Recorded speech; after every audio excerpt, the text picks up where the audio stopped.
पंजोता साहब, पहले तो आज ये जो दो गवाहान के बयान सामने आए हैं वो कलमबंद किए गए हैं। दोनों एक दूसरे के बयान की तायीद कर रहे थे और जो साबिका प्रिंसिपल सेक्रेटरी साहब हैं वो तो दो तनख्वाहों का भी आज जिक्र कर रहे थे, यानी कि अपने आप को भी बारहा उन्होंने गिल्टी इसमें जो है साबित भी किया कि जी कि हाँ मैं गिल्टी था। 2019 से 2021 तक वो डबल तनख्वाहें लेते रहे हैं। ये बयान केस पर कितना असरअंदाज होगा आपके ख्याल में? बहुत शुक्रिया, बड़ी नवाजिश आपने मौका दिया जी। देखें, आपने देखा कि ये तोशाखाना का केस पहली दफा स्टार्ट नहीं हुआ, बल्कि ये चौथा केस है। पहले आपने इलेक्शन कमीशन में सजावट देखी, यानी डिस्क्वालीफाई किया गया। फिर आपने देखा कि तोशाखाना जिस तरह हुमायूं दिलावर साहब ने चलाया, फिर अडयाला जेल के अंदर ट्रायल चला। ये चौथा केस है और कानून वाज़ह कहता है कि कोई अगर जुर्म करता है, उस आइन का आर्टिकल अगर आप 13 पढ़े तो उस जुर्म के ऊपर एक दफा ट्रायल किया जा सकता है, एक दफा ट्रायल किया जा सकता है। ये नहीं हो सकता कि एक शख्स को एक जुर्म के ऊपर बार बार सजा दी जाए।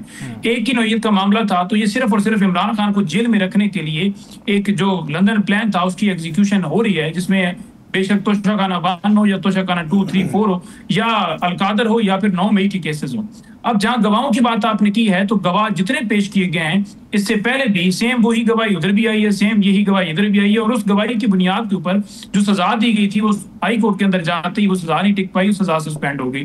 और वहां अदालत ने ये देखा कि इस ट्रायल के अंदर जिस तरह मुज़क्कर-खेज़ तरीके से किया गया उसके अंदर तो कोई ऐसी चीज नहीं है जो कि सजा ठहरने का या उसको आगे बढ़ाने का मौक़िफ़ देती हो, तो लिहाजा सजाएं मुअत्तल भी हुई और वहां पर सारा ये सिस्टम एक्सपोज भी हुआ।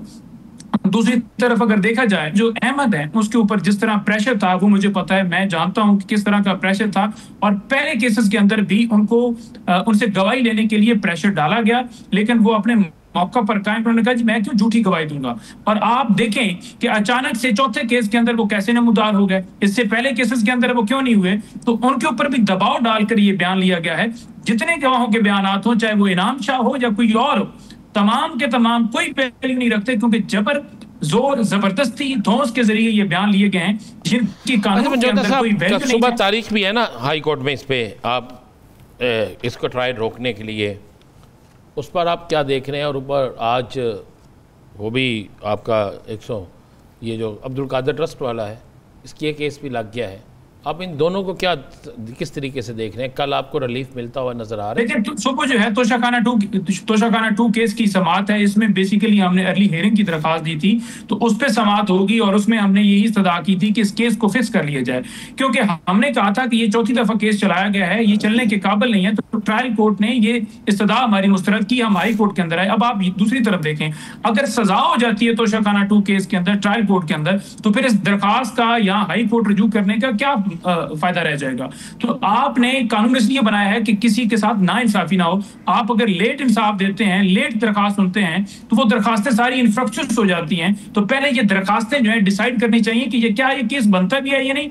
आप वहां आखिरी स्टेज के ऊपर पहुंच चुके हैं, 2 गवाह सिर्फ रह गए, उसके बाद 342 की स्टेटमेंट होगी, फिर जो है दफा का मौका दिया जाएगा और फिर सजा की तरफ बढ़ेंगे। तो ये एक पैटर्न है जो पहले भी आजमाया जा रहा है और हम ये इस्तदा कर रहे हैं। आज भी जाकर ये इस्तदा की, मैं खुद वहां मौजूद था, हम जाकर रिक्वेस्ट हमने की कि अलकादर ट्रस्ट केस को भी लगाया जाए और इसको भी लगाया जाए। अलकादर को 25 को रखा है, इसको सुबह रखा है। अब देखते हैं अदालत किस तरह आगे बढ़ती है। और सुबह बड़ी एक और अहम समाअत है जो 9 मई के केसेस किया है, जो रावलपिंडी के अंदर है। अब देखिए, इमरान खान की तस्वीर से इतना खौफ था, पैगाम से इतना खौफ आ चुका है कि इमरान खान, पहले तकरीरों के ऊपर पाबंदी, उससे पहले आप देखें हमला किया गया कि इमरान खान को हटा दिया जाए। अब पैगाम के खौफ की वजह से वीडियो लिंक के जरिए प्रोग्राम बनाया गया कि इमरान खान को वीडियो लिंक के ऊपर पेश किया जाए। सुबह पूरा कर्फ्यू होगा उस इलाके के अंदर जहां पर ये एटीसी कोर्ट है और हर तरफ पाबंदी लगाकर लोगों को कहा जा रहा है कि आप जो जिसका केस हो, मुकदमा हो, वो जहां जाए। देखिए, इमरान खान को आप क्यों नहीं कोर्ट के अंदर, ओपन कोर्ट के अंदर पेश करते? अगर इमरान खान को आप कहते हैं कि आप लाहौर से सफर करके इस्लामाबाद आए और बायोमेट्रिक वाले कमरे के अंदर जाएं और वहां से आप उसको अगवा कराएं,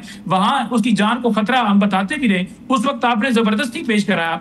आज आपकी कस्टडी के अंदर है तो आप सिक्योरिटी नहीं फराहम कर सकते। उन्हें लाएं, सुप्रीम कोर्ट में भी लाएं, उन्हें हाई कोर्ट में भी लाएं, या ओपन ट्रायल करें, पूरी दुनिया देखे, मीडिया देखे कि किस तरह नाइंसाफी की जा रही है। और पूरी दुनिया जो है वो देखना चाहती है अपने लीडर को जिसका खौफ है। आपकी तस्वीर उसकी है। साहब ये बताएं, पंजोता साहब, आज आप जो चीफ जस्टिस सरफराज डोगर, उनके जो सेक्रेटरी के ऑफिस में भी गए, आपकी मुलाकात शायद नहीं हुई उनसे, या अलीमा खान की हुई, या क्या हुआ? वो रुदात बताइएगा कि वहाँ क्या हुआ, क्योंकि केसेस इमरान खान साहब के इसी तरह लग रहे हैं, वहाँ आप जाते हैं, रिक्वेस्ट करते हैं, फिर केस लगता है। और दूसरी ये भी बताइएगा कि सुप्रीम कोर्ट में चीफ जस्टिस याह्या अफरीदी साहब से भी सुना है अहम मुलाकात हुई, तो उस मुलाकात में क्या हुआ? ख़त के हवाले से आपको लगता है कि सुप्रीम कोर्ट के चीफ जस्टिस याह्या अफरीदी साहब कुछ जो मुलाकातों पर पाबंदियाँ हैं ये इन मामलात को देखेंगे, या बुशरा बीबी के जो चेकअप के हवाले से बात की है इमरान खान साहब ने? देखिए साकिब साहब, आपको बड़ा डिटेल से पता है कि कब ये केस के अंदर सजा हुई थी अलकादर के अंदर, और बाकी केसेस कब ये फाइल हुए थे, कब इनके ऊपर समाअत जो है उनको अर्ली हियरिंग दरखास्तें दी गई। लेकिन मसला ये है कि हमें जाने की जरूरत क्यों पड़ रही है? अगर आप नवाज शरीफ का आपने केस डिसाइड करना है तो वो लंदन बैठे हुए, उनको बेल भी मिल जाती है, पाकिस्तान में आते हैं और एक दिन के अंदर एक क्लीन चिट भी दे दी जाती है, डिस्क्वालिफिकेशन भी खत्म हो जाती है, और हारने के बावजूद उनको फॉर्म 45 भी थमा देते हैं, फॉर्म 47 भी थमा देते हैं जो आपका बनाया गया है, और उनको जितवा देते हैं। तो ये इस तरह ना कीजिए, आप पाकिस्तान के कानून का मजाक बना रहे हैं। हम इसीलिए इस्तदा लेकर गए chief justice Islamabad high court के पास भी कि आप इंसाफ फराम कीजिए, वो ना कीजिए जो कि पूरी दुनिया के अंदर ये तमाशा बन रहा है कि पाकिस्तान में निजाम किस तरह चलाए जा रहे हैं। इसी तरह हम सुप्रीम कोर्ट के अंदर गए, वहां भी हमने इस्तदा की कि इमरान खान के केसेस को लगाया जाए, वो क्यों नहीं लगाया जा रहा, और वहां पर यह भी रखा हमने मामला कि हसन न्याजी के हवाले से आपने 45 डे का एक वक्त मुकर्रर किया था कि अपीलें जो हैं उनका हक दिया जाएगा 45 दिन के अंदर, लेकिन वो नहीं दिया गया। इसी तरह से इमरान खान को बुनियादी तमाम जो हकूक हैं उनके वो सलब हैं, उनको हकूक हासिल होने चाहिए, उनको आइसोलेशन के अंदर रखा हुआ है, और जो अगवाकारियां, ये छापे जो मामला चल रहे हैं उनको नोटिस मिल। हमारा काम है दरवाजा खटखटाना, कोई ये ना कि हमारे तक रजू क्या कहा चीफ जस्टिस साहब ने? क्या कहा याह्या अफरीदी साहब ने?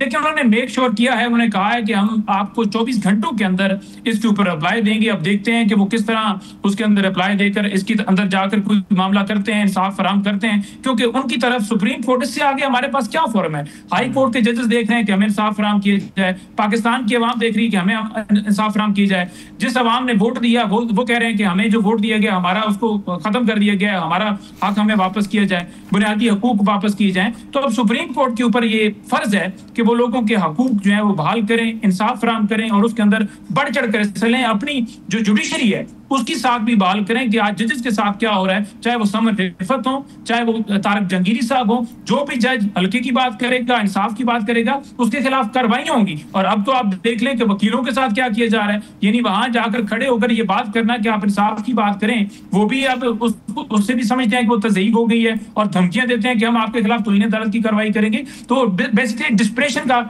जो है वो शिकार है। देखते हैं अब मामला आगे किस तरह बढ़ता है। अच्छा, लाहौर हाई कोर्ट में भी आज आपको बताया ना, आपके इन केसेस के हवाले से सेक्रेटरी लॉ को बुला लिया गया है, और बाकी भी जो अफराद मुतल्लिका उनको बुला लिया गया है। वहाँ से आपको क्या नज़र आ रहा है? और उस बात की ये 20 तारीख को अजान मिशन नूर और 27 को जलसा, इसके हवाले से कुछ बताइएगा कि क्या सिर्फ अजान तक ही काम है ना, उसके बाद कोई एहतजाज या कोई और चीज़ तो नहीं है? देखें, आप देख लें कि जो इस वक्त पूरे पाकिस्तान के अंदर माहौल है, 26वीं तरमीम हो चुकी है और अदालतें बिल्कुल आपके सामने ये सारा मामला क्या है। लेकिन इमरान खान साहब को आप दाद दीजिए कि ये सारा कुछ होने के बावजूद वो हमेशा कहते हैं कि मैं अदालतों के जरिए रिहाई लूंगा, और अदालतों के ऊपर जो है वो डिपेंड कर रहे हैं, और कह रहे हैं कि जजेस खड़े हो जाएं, और जो खड़े हुए उनके लिए वो दाद दे रहे हैं, और जो नहीं खड़े उनको कह रहे हैं कि आप भी खड़े हो जाएं, क्योंकि ये मुल्क का मामला और मैं मुल्क की खातिर हूँ। बाकी रहेगी जलसे की बात, इंशाल्लाह ताला आप देखेंगे कि पूरे पाकिस्तान से लोग निकलेंगे और पेशावर जलसे के अंदर पहुंचेंगे, क्योंकि उनको उनके कप्तान ने पुकारा है, और जब भी उनका कप्तान उनको पुकारता है वो आते हैं। और इंशाल्लाह ताला तमाम लोग, पार्टी लीडरशिप को मुतहद हो के अल-यमीन हो, जुनैद अकबर हो, बाकी तमाम हो, इस काज के लिए कि जब खान की कॉल आती है वो एग्जीक्यूशन करने के अंदर भरपूर रोल अदा करते हैं। और आप देखेंगे कि वहाँ जो जिस तरह शहर को बसाया जाएगा, रौनकें जिस तरह से होंगी, जिस तरह से आवाम होगी, जिस तरह से चार्ज क्राउड होगा, वो आपके सामने मंजरनामा पेश करेगा। पूरी कौम बार निकल के, बोल के, बता के सारा कुछ कह रही है कि खुदारा पाकिस्तान को जो है उसकी जो है वो साख को बचा लीजिए, पाकिस्तान की खुददारी पे कंप्रोमाइज ना कीजिए, हम तो गुलाम कौम नहीं है, हम एक आजाद कौम है, हमारी राय का एहतराम कीजिए।